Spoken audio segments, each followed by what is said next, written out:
Jerusalem, fought over, dreamt about and worshipped in for hundreds of years. The most recent conqueror was Israel. It captured the eastern part of the city in 1967, bringing the whole of Jerusalem under its control, in defiance of international law.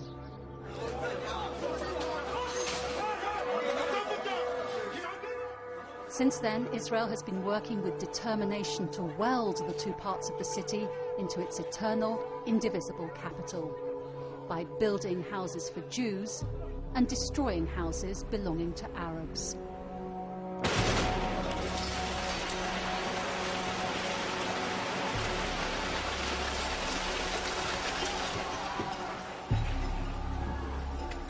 There is a covert government project to incorporate this area in an untrammeled fashion into Israeli sovereignty.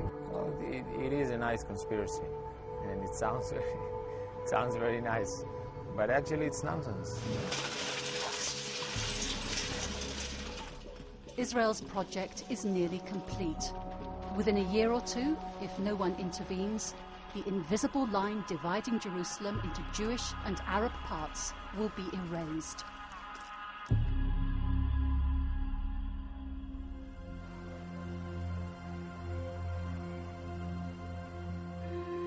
The Palestinian village of Silwan clings to a steep hillside facing the walls of the old city. In the valley below lies Al-Bustan neighborhood. It's a setting resonant with meaning for Muslims, Christians and Jews. The Bustan neighborhood is situated in one of the most important areas in Jerusalem, right next to the walls of the ancient city, situated right where the Temple Mount is observed very, very closely. So it is one of the most important areas in Jerusalem and maybe in the entire world. So the Israeli authorities have plans for Al-Bustan. They say the houses in these narrow alleyways were built without permits. They want to flatten the whole neighborhood and turn it into open parkland.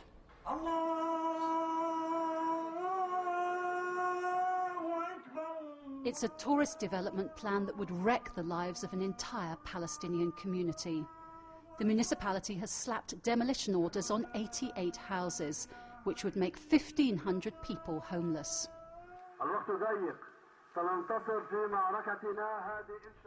Musa Mahmoud Odeh is one of them. He's the local imam and he lives with his wife and children in a street proudly decorated with scenes from the old city. مشكلة عند البلدية إنه إحنا كان بنينا إيش بيدعوا إنه بنينا بدون إيش التراخيص بيدعوا إنه إحنا بنينا بحديقة عامة طبعا هذا الكلام مرفوض لأنه لو أنا تقدمت للبلدية بعملية إصدار رخص يعني هذا الكلام بأخذ سنين وأيضا يكلفني أكثر من 300 ألف شيكل حتى أصدر رخص وفي الآخر إذا مشيت في الرخصة يأتي الجواب برفض الرخصة. The neighborhood is changing. Dotted around the hillside are houses where Jewish settlers have moved in. They build extra rooms, sometimes extra floors, but the Sheikh doesn't recall any of these houses being demolished. At the same time, a battle for historical legitimacy is underway. Archaeologists are digging at several sites in East Jerusalem with a clear political agenda to uncover evidence of ancient Jewish life that would strengthen Israel's claim to the whole city. We haven't been allowed to go in and film. Why do you think that is? Well, this characterizes this present stage of archaeology here in Silwan, which is archaeology behind fences. And it seems they want to keep things under wraps to prevent people from peering in. And what about you? Have you been able to get inside? I can't get into any of these sites. I'm barred from visiting them. It seems that the Antiquities Authority doesn't want criticism, I guess, of their work. One reason for that, the Antiquities Authority, which is a state body, has handed over some of the sites to a private organisation called El-Ad, which is run by Israeli settlers. El-Ad, who runs the national park, has taken the interpretation associating these fragmentary remains with King David and has made that a cornerstone of their entire approach to the site. So that really history for them begins with David, And when in fact archaeological remains that can be directly associated with David are almost non-existent. So there's a definite conflict of interest here between their role as stewards of the ancient heritage and their role as settlers and as people who want to actually dispossess the Palestinians in Silwan. Meet one such settler, Aryeh King.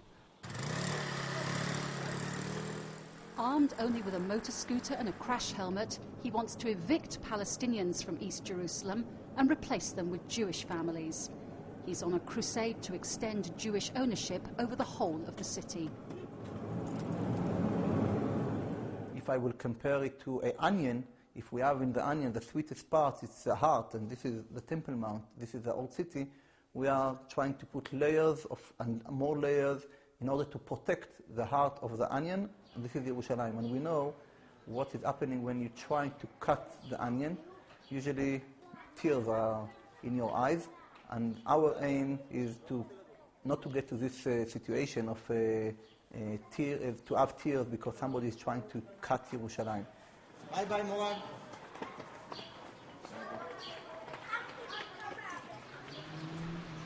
The layers he's talking about are Jewish settlements in Silwan, in the Mount of Olives, and in Ras El Amud. Israel is gradually connecting the settlements and the archaeological parks to form a belt around the old city. Danny Zeiderman is a lawyer who keeps a close watch on the settlements. He's come to look at some apartments for Jews that have been built in the Palestinian neighborhood of Jabal al-Muqaba. Now, there are, as a rule, two kinds of settlements in East Jerusalem. One kind are the settlements sponsored by the government, and the other kind of settlements are ideologically motivated messianic settlements. And you can see that there's one like that. You see that Israeli flag. Sorry, I do not speak Hebrew. You can stop photograph? Why is that? Because I'm asking. Are we on public property here? Yes. It is like a child's coloring book, connect the dots, and connecting the dots is basically the encirclement of the old city by a ring of settlements and a settler-informed narrative in the public domain. Don't touch the camera. Just up the hill, a property developer is laying the foundations for a new Jewish settlement in Es-Sawahra, another Palestinian neighborhood.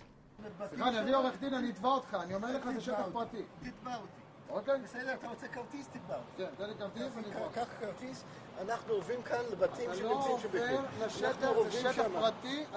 So we have now been threatened with police action for trespassing on a public path which is the only access to Palestinian homes. A very good indication of the good neighborly relations that the Palestinians here may anticipate when this project is completed. Sheikh Musa is worried. The people from the municipality have been back, this time with heavily armed police, to hand out more demolition orders. أنا أرى إنه المستقبل سوداوي. اليهود بيحاولوا إنه يهجروا كل الفلسطينيين، أقصد بالفلسطينيين المسلمين والمسيحيين من داخل سلوان ومن داخل القدس. السلام عليكم ورحمة الله. الشيخ عليكم السلام. يعطيك العافية. شو تسوي؟ والله مفرج حاطين أمر هوادم، هاي أجاني كرار هدم، هاي أجانا أمر هدم إداري. طيب وين تهرك اليوم؟ امبارح. الله أكبر. هذا مصيبة يا زلمة. هاي شايف هاي بلدية لا بتعرف حدا. ما بلدية. اليوم في الجريدة شفت شو برضو؟ هاي كلها أوامر هدم. في سلوان كمان حاطين أمر. مصيبة. يعطونا رخصهم، شو بدهم منا هدول؟ بدهم يهجروا الدنيا. كويس؟ الله يرضى عليك. السلام عليكم.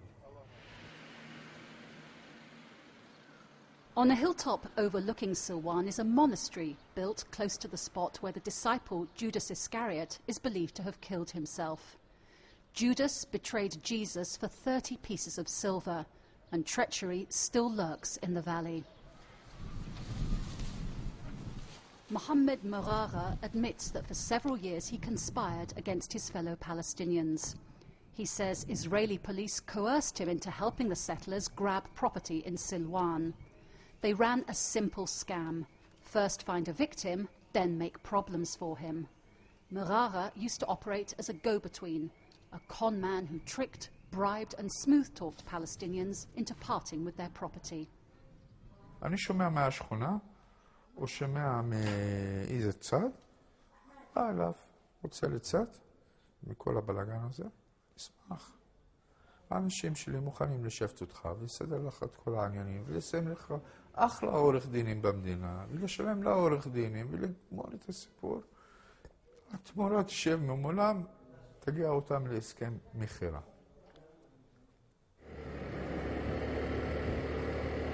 On the road again with the settler Aryeh King.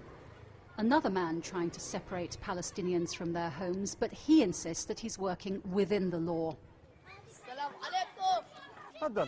Next stop, a Palestinian school where he's decided to give the children a lesson in history, or at least his version of history. The leaflet here is a few sentences from the Quran, chapters from the Bible, saying, explaining the young children. Where are they living? They are living in the land belong to the Jewish nation. And we are also telling them that if they have some problems, not them, they are children, but their parents, we are address for them, and we can solve financial problems. The way to do it is by resettle them, finding them work in other places over the world. The teachers are understandably angry. Aryeh King is inciting Palestinians to leave their homeland, a kind of ethnic cleansing delivered with a velvet glove.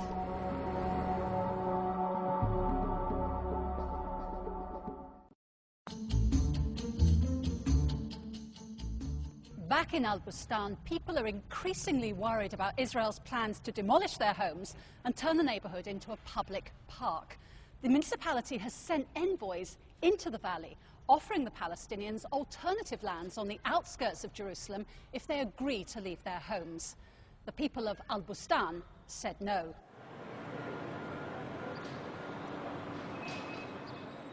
Sheikh Musa decides to take their grievances to the city hall. The planning committee is in session. These are the people who make decisions that affect the lives of thousands of Palestinians living in the east of the city. The new mayor of Jerusalem told Al-Jazeera that all committee meetings are open to the public and anyone can ask a question. We decide to put his offer to the test. We would like to ask a question. We would like a resident of Jerusalem to be allowed to ask a question. You are disturbing now to the committee. You are disturbing. Okay, so stand there and listen. He didn't say that you can interrupt. It seems that the mayor's decision hasn't filtered down to his councillors. In the end, the chairman of the committee invited us to continue the conversation in his office. إذا كان القانون ينطبق بتطبق على الجميع، ليش إحنا في بيوت بسلوان أخذتها العاد والعاد وغير هالمنظمات بتكون طبقة بصير 10 طوابق. كل واحد يبني بدون الطريق القانون لازم يسوي له سفاريسات. بدنا نثبت كل شيء، بدنا نساعد الشعب. بدناش نغلب الشعب وبدناش نسوي حاجة 6 هريسات في البستان امبارح كده صار في تستنى. اسمع اليوم كمان عند اليهود هون زي في هون كل واحد يبني بدون الطريق القانون لازم يسوي له سفاريسات. בסופו של יום אנחנו רוצים להגיע למצב שכל מי שנמצא בבוסתן אם הוא יצטרך לעזוב את המקום שלו, יהיה לו חלקת אדמה אחרת, שהיא שוות ערך פלוס מה שאני רציתי להוסיף נכס. To the north of the old city, settlers have also established a foothold in the Palestinian neighborhood of Sheikh Jarrah. They say Jews bought land here before Israel's War of Independence in 1948, although local Palestinians dispute their claim of ownership. The settlers have gradually taken over several buildings. חשוב ליהודים לבוא לגור בכל מקום שהם יכולים בירושלים ובכל ארץ ישראל על מנת לבסס את המדינה שלנו ואת עיר בירתה בתור מדינה בעלת זהות יהודית.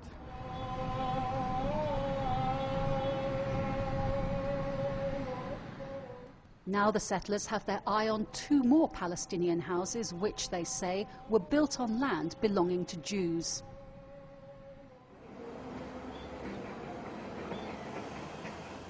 The Hanoun family lives in one of them. They filmed from a distance when police arrived one night at dusk to deliver an eviction order. We're afraid the police can come and take the house and throw us out of the houses. We're also afraid that my father will be taken and arrested and sent to prison because of not leaving the house. Our whole life is turned upside down. It's so hard to live this. We're not living our normal life anymore.